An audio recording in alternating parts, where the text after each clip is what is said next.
Hey, hello friends out there. We are so glad that you're here today. You come to visit with us at our Kids Quest Club. Now, we have been learning in our Kids Quest about the 10 Commandments. So all of you who have been in our clubs before, we're going to be reviewing what we learned while we wait for a visit from Cassie and Caleb, our catechism kids. That's going to be a lot of fun. But we did want to review our 10 Commandments. So those of you who are out here for the first time, we want to let you know what we've been studying about, and you can learn along with us. We've been talking about the 10 Commandments, which are God's 10 rules. The rules that He gave us to show us how we can love each other, how best of all we can love Him, and then we can love each other also. So there are some fun ways that we've learned to memorize those 10 Commandments, and I wanted to share those with you. Now, the kids in our Kids Quest Club, in my group, they're 4 and 5-year-olds, so we've been learning the short version of each of those 10 Commandments. So you older kids out there, if you've been learning the larger words and those big catechism questions or those 10 Commandments that you have been learning, well, that's okay, because you can use these same ways to know how the order of those go. It will help you too. So go along with me as we try to remember all the 10 Commandments. Now, for this, you are going to need something special. You're going to need your 10 fingers. So does everybody out there have 10 fingers? Let me see your fingers. I see you and you. Okay, you got them up there, 10 fingers. We're going to start with the first one. Hold up one finger. One finger. That stands for the first commandment. We want to ask you today, what is the first commandment? The first commandment is you shall worship the one true God and Him only. So when you're holding your hand up like this, that one finger, we're learning that we're going to worship the one true God and Him only. So now we're into the second commandment. What is the second commandment?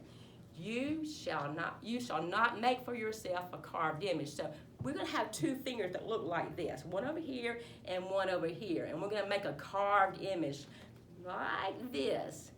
So the second commandment said, you shall not make for yourself a carved image. You shall not bow down to them nor serve them. You got that? That was easy. Let's go to the third commandment. The third commandment said, you shall not take the name of the Lord your God in vain. So what we're going to do is take these three fingers and put them over your mouth like this. And we're going to remember what the third commandment says, you shall not take the name of the Lord your God in vain. All right, now we're down to number 4, the fourth commandment. What is the fourth commandment? Well, with my 4 fingers right here, I'm going to make myself a little resting place. That's going to remind me to rest. Because the fourth commandment says, remember the Sabbath day to keep it holy. Now, that doesn't mean on Sunday, which is our Sabbath day, the Christian Sabbath day. That doesn't mean that we're going to sleep all day long, does it? No, but it means we're going to rest. We're going to rest from the things that we usually do during the week. We're going to rest from school and from work and from all the other activities that keeps us so busy during the week. And instead, we're going to worship God. So remember the fourth commandment. Remember the Sabbath day to keep it holy. That's your 4 fingers. What are we going to do with our 5 fingers? Well, I'm going to tell you a little secret. For the sign language for father is to touch your forehead with your thumb. So can you do that with me? Good. Your finger on your forehead is father. And your finger on your thumb on your chin means mother. So the 5th commandment is honor your father and your mother. Very good with those 5 fingers. Now let's see if you can hold up 6 fingers. 6 fingers. Now this one kind of makes me a little bit sad because this is going to be turning into a gun, and I don't like to do that, but this is what we're going to pretend. The gun is going to be shooting. The 6th commandment is you shall not murder. That's a very important one, isn't it? And we've learned that even there are other ways of murdering people besides using weapons.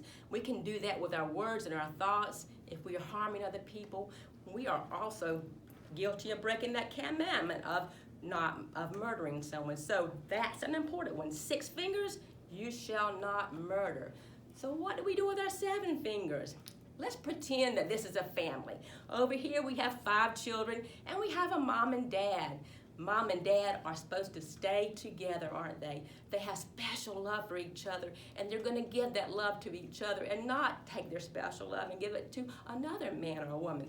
Mom and Dad stay together, and if they don't, that means that they have committed adultery. That's kind of a big word, but that's what it is, adultery. So we're going to say the seventh commandment together. You shall not commit adultery. All right, are you ready for 8 fingers? Hold up your 8 fingers. I can see that you're doing it. Very good, 8 fingers. Now with these 8 fingers, I'm going to take this hand over here, and I'm going to grab these 3, and I'm going to take them away, because the 8th commandment says, you shall not steal. So let's do that together. 8th commandment, you shall not steal. Very good. 9 fingers. We're almost there, aren't we? 9 fingers. And this looks a little bit like our 3rd commandment, because once again, we're going to be covering up our mouth. Remember, with the 3rd commandment, we covered our mouth with 3 fingers to say, you shall not take the name of the Lord your God in vain. But with these fingers, we're going to cover our mouth again. And this one says, you shall not bear false witness against your neighbor. Bearing false witness against our neighbor means that we're lying, and we don't want to do that. That would be breaking the 9th commandment. So with our 9 fingers, let's do that again. You shall not bear false witness. Very good. We're down to number 10 now, our last commandment, our 10th commandment, and you are really doing well. 10 commandment, 10 fingers. With these fingers, I'm going to be grabbing things, because the 10th commandment says, you shall not covet. To covet something means that you want it so badly that you cannot be happy without it. You see other things that people have and you want it so badly that it might make you break other commandments, like stealing, or some people even kill to get things that they want from other people. So we want to remember this commandment, 10th commandment, you shall not covet.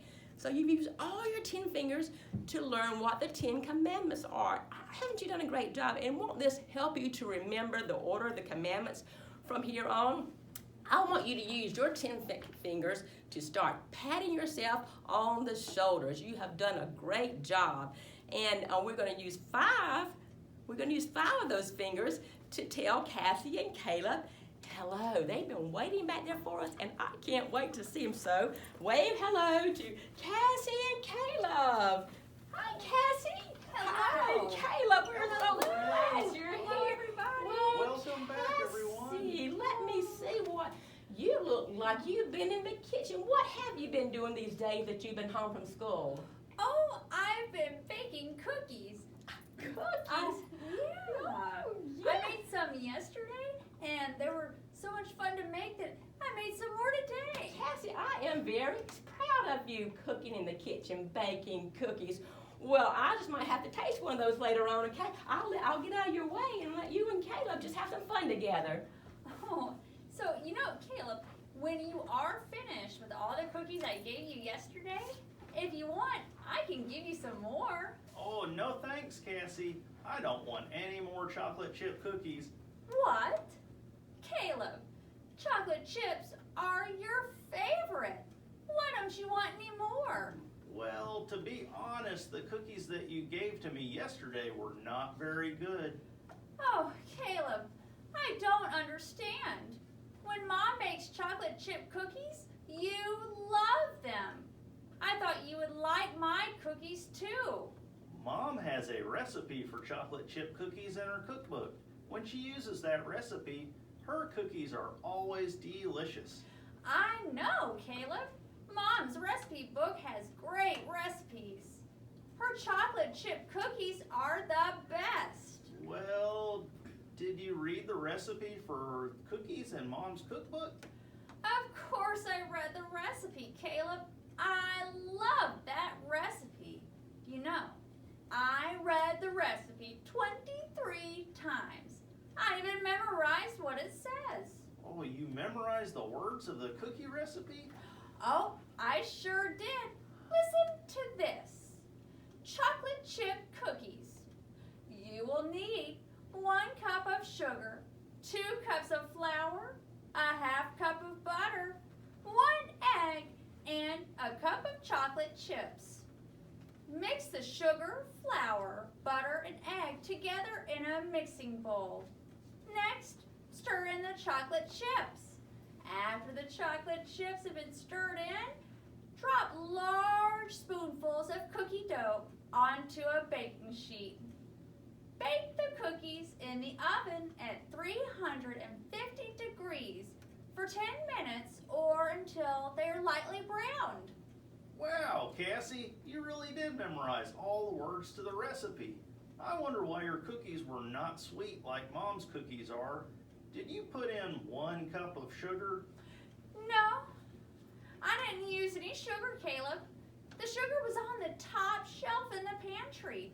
I couldn't reach it, so I decided to use a cup of salt instead. Yikes! Salt? Really, Cassie? No wonder your cookies were not sweet. Did you forget about putting in the egg too? No, I did not forget about the egg. I remember exactly what the recipe said.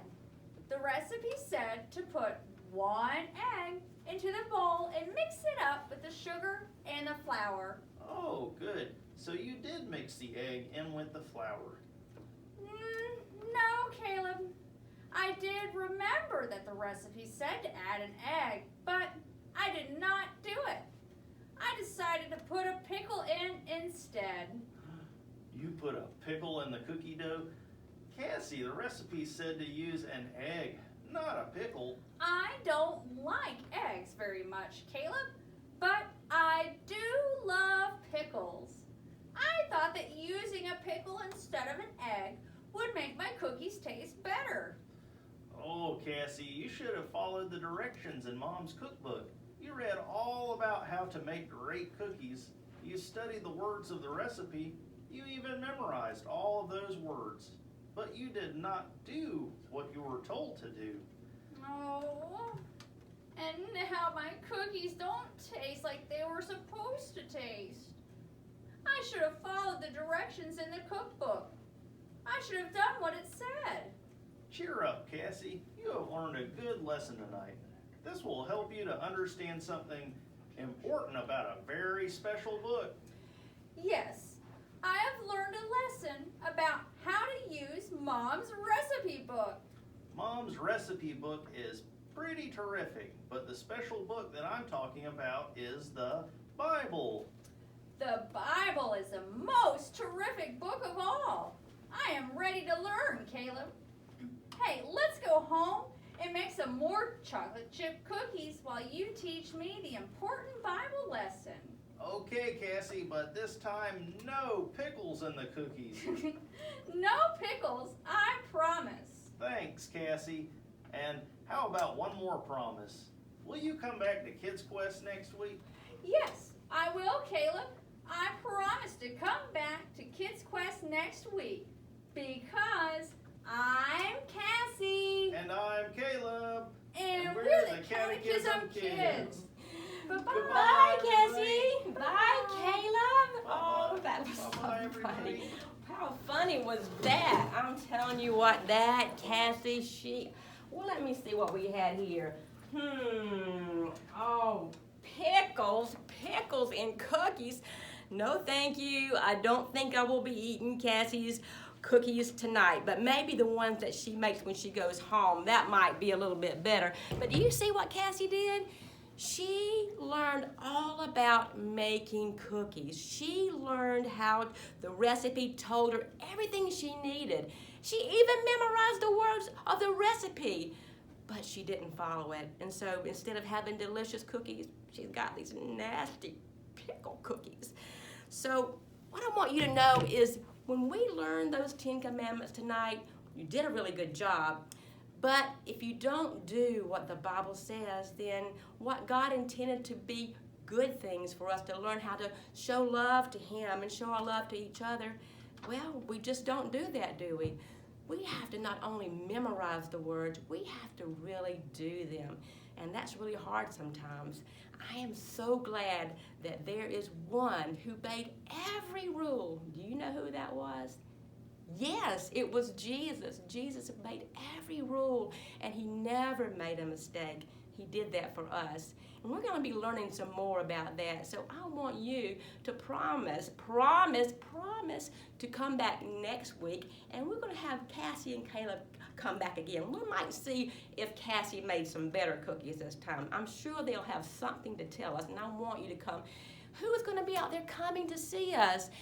Tell you what, parents, if you're out there watching us now, can you let us know you're there? I would love to know all the children who have visited with us tonight.